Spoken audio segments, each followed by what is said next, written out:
Meet Sylvia Scheinberg. Sylvie to those who know her, Grandma to me. Today she is 90 years young. That handsome young man beside her is my grandfather, Harry. I love my grandparents and have always been fascinated by their stories, especially the one about how they met. Because when you think about it, their story, my mother's story, and ultimately my story began a little over 65 years ago on a tennis court in Crown Heights, Brooklyn. It was a very, very hot day, the early part of the summer, and most of us went to the tennis courts. I was very tired that morning, and I said to my mother, "Oh, I can't do anything today." And she said, "Why don't you take your tennis racket and go play?" I had a few games of tennis, but then everybody started to go home. So I decided to go home too, and I might as well have had my lunch. On the way to the tennis court, I met Harry's mother. And she said, "Oh, you're going to the tennis court? Say hello to my boy." I said, "Oh, I don't do those things." I was very shy, and I said, "I don't do those things." And she said, "Oh, in these times, you better be more forward." When I got home, I had my lunch, and my mother says, "What are you going to do?" I said, "I'm going back to the tennis court."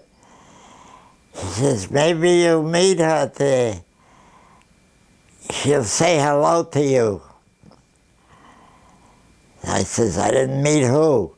He says, "A young lady." When I came to the tennis court, no one was there except one person, and that was Harry. I decided I'd rinse my throat. We had a fountain right there on the terrace. And I was standing up on a little ledge, and I looked down, and I shyly said, "Hello." I picked my head up, and there was this young lady standing there. So I said, "Hello, how are you?" She says, "I'm fine." And then he went on his way. He was going home. I went home. My mother asked me, "Did you see her?" I said, "Yeah, somebody said hello." "Why don't you go back and see who she is?" A few minutes later, Harry's back. Harry's back. They were in love, so they did what any other young couple would do. They went into business together. We gradually opened a hardware and a house furnishing store, and we got a reputation of being a very nice couple. Sylvia worked the cosmetic counter and the notions counter. Don't forget that I did the hardware. Don't forget I was the plant doctor. Don't forget that. Wait, she also was what they call a plant doctor. Those days you didn't make such a big fuss over weddings, and so we had the wedding at home, and then of course we didn't have money to go on a honeymoon, and we had the store, so the very next day we went to the store. One day my wife came to our place of business, and she says, "Do you know, I'm going to have a little baby." So we were both so happy about it. And then my son Stephen was born.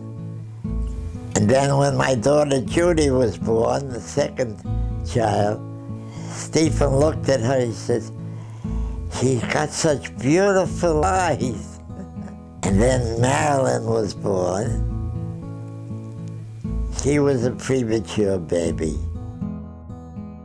She was very small, but she was so adorable. She was so beautiful. They never gave me any trouble. They weren't normal because they never gave me too much trouble. Not much. Harry and Sylvia were proud parents, and they raised their children while running the store in Crown Heights, which was then a diverse neighborhood in the heart of Brooklyn.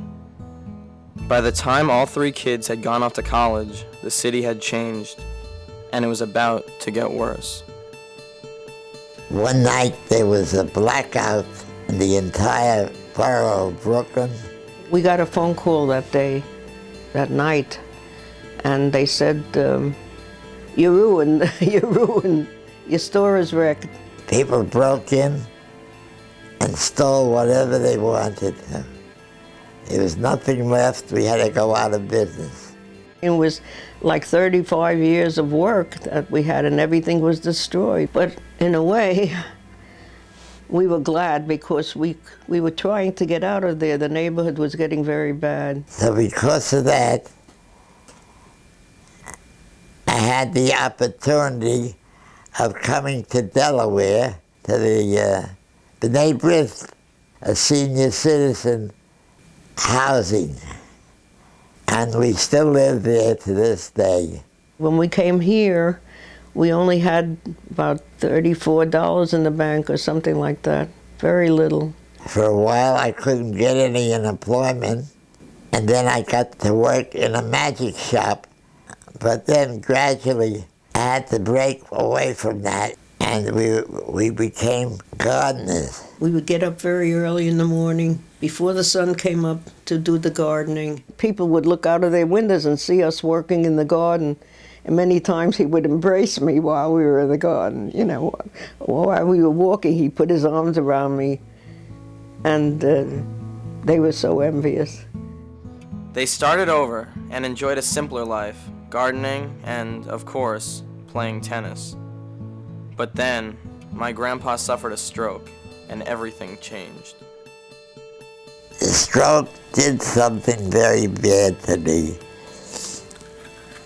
Because for quite a few months I had to walk around with a crutch or a cane, and then gradually a walker. But then after a little while, he stopped doing things. And a lot of times I have to tell him what to do, you know, because otherwise he wouldn't take care of his health so much. And he resents it. He's beginning to resent it, and it hasn't changed that much, but it's different. It can't be the same. Can't be the same. But the love is still there, you see.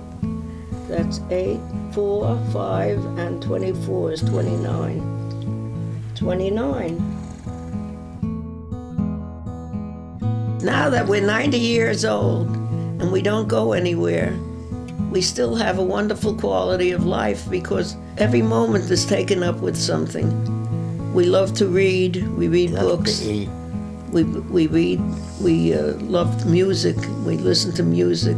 And I hope to live till 100. Because my mother said if you do it for 100 years, you'll live 100 years. And that's that. Let that be a lesson to you. Look at that. Look at that. Look at him. Look at him.